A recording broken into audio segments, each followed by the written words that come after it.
taas to pinakyat natin. Yun. Yung padala na yun.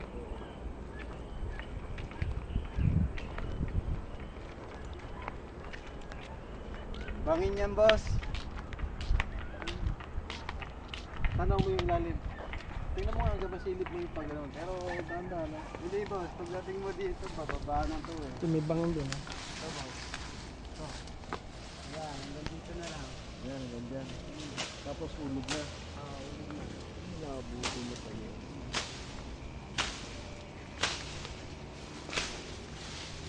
Natatayuan to pare, pero Be sure i-video mo yung pababa.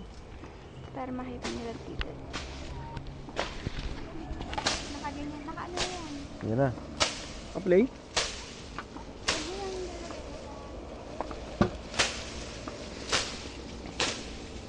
Malaking ang magagastos dito, pare. Matatayuan to, pero ano? Oo, matatayuan. Pero yung gastos, Ang haba ng mga poste nito. haba ng poste, no? At saka malabo magka-swimming pool to, pare. Malabo magka-swimming pool to. Bahay lang pwede. Swimming pool malabo. Ang mangyayari kasi niyan, oo. Tanawin mo nga yung punong yan, yung ilalim. Tanaw mo yung ilalim ng puno. Oo, baka mahulog ka. Mahulog Tingnan mo ka. yung tinutungtungan mo. Malalim eh, oh. Tanda mo, pag nalaglag ka dyan, papanuorin ka lang namin. Walang kukuha sa'yo dyan. Balka ka namin bukas. Oo, oo, oo.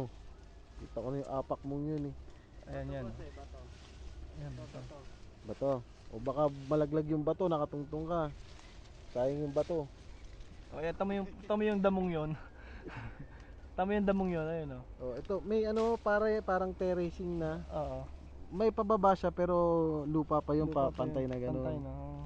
Pero hindi pwede ang swimming pool dito, pare. Pwede kayo magawa ang bahay dito, boss. Dito poste sa baba. Poposte, no, pag ganun. Oh, ganoon nga. Kagaya Tapos nung- yung poste na yun, malalim pa ang pundasyon. Oh, kagaya nung kagaya Kaya nung ang- halfway.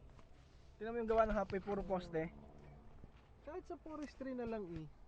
Ganoon sa Tagaytay, matataas ang poste tapos malalim ang pundasyon nun, pare. Ang mangyayari nun, pag akyat mo dito, masikreto dyan, pag halimbawa parada ka dyan, pagpasok mo dito, second floor na yun o third floor na yun.